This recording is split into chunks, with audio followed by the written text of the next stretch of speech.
چنانچہ ایک زمیندار کا واقعہ سنیے کہ جس کی اتنی زمینیں تھیں کہ اس کی زمین میں کئی ریلوے اسٹیشن بنے ہوئے تھے.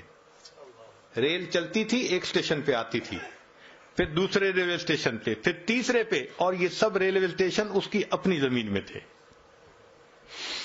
ایک دن اپنے دوستوں کے ساتھ شہر کے چوک میں کھڑا گفتگو کر رہا ہے تو دوست نے کہا کہ آج کل بس تنگی ہے مال کی اور میں بہت پریشان ہوں.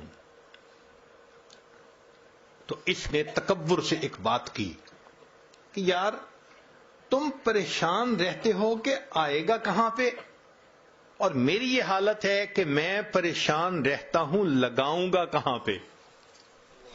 تکبر، عجب.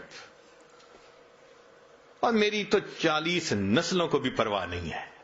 جب اس نے یہ تکبر کے الفاظ بولے اللہ نے اس کو اپنی پکڑ میں لے لیا. ہوا کیا؟ اب بزنس پہ نقصان سے نقصان، نقصان پہ نقصان، پیسے جانے شروع ہو گئے. ساتھ بیمار ہو گیا اور بیمار ہونے کے بعد 6 مہینے کے اندر یہ دنیا سے رخصت ہو گیا. اس کا ایک ہی بیٹا تھا، 17-18 سال اس کی عمر تھی لڑکے کی. ساری دولت، ساری زمین اس کے وراثت میں آ گئی. اب جب مال بھی ہو اور جوانی بھی ہو تو پھر اس قسم کے لوگ بھی قریب ہو جاتے ہیں جو شراب اور شباب والے ہوں. چنانچہ اس کو انہوں نے برے رستے پہ ڈال دیا. اب یہ کبھی اس کے ساتھ رات گزار رہا ہے، کبھی اس کے ساتھ رات گزار رہا ہے.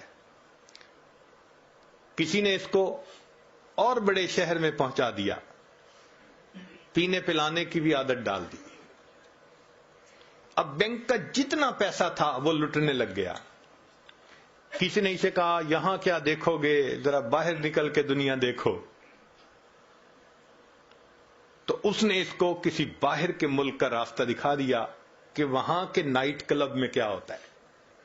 اب وہاں جا کے یہ پیسے لٹانے لگ گیا. 1-2 سال کی بات ہے، سب بینک اکاؤنٹ زیرو، اور بیماریوں کا بھی مریض ہو گیا. جب روز عیاشی کرنی ہے اور متعدد بار کرنی ہے تو نتیجہ کیا ہوگا؟ بیماریاں. نوجوان بچہ ہے مگر بیمار. اب زمینیں بچ گئیں. یہ کیا کرتا؟ زمین کا ٹکڑا بیچتا، جو پیسے ملتے پھر باہر کا ٹرپ لگاتا، پھر آ کے زمین کا اگلا ٹکڑا بیچتا. کچھ چند سالوں کے بعد ایک ایسا وقت بھی آیا اس کی ساری زمینیں بک گئیں، ایک مکان رہ گیا تھا. پھر یہ اپنے نشے سے نہیں رہ سکتا تھا، پیسے کی ضرورت تھی. ایک وقت آیا اس نے اپنا ذاتی مکان بھی بیچ دیا. مال بھی ختم، جائیداد بھی ختم، ذاتی مکان بھی بک گیا. اب رہنے کی بھی جگہ نہیں تھی. چنانچہ ایک وہ وقت بھی آیا جس شہر کے چوک میں کھڑے ہو کر اس کے باپ نے تکبر کا بول بولا تھا میری 40 نسلوں کو بھی پرواہ نہیں، اسی چوک میں کھڑا ہو کر اس کا بیٹا لوگوں سے بھیک مانگا کرتا تھا.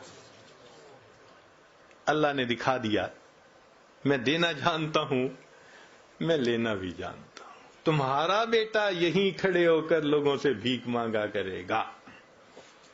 اس کو نکیر کہتے ہیں.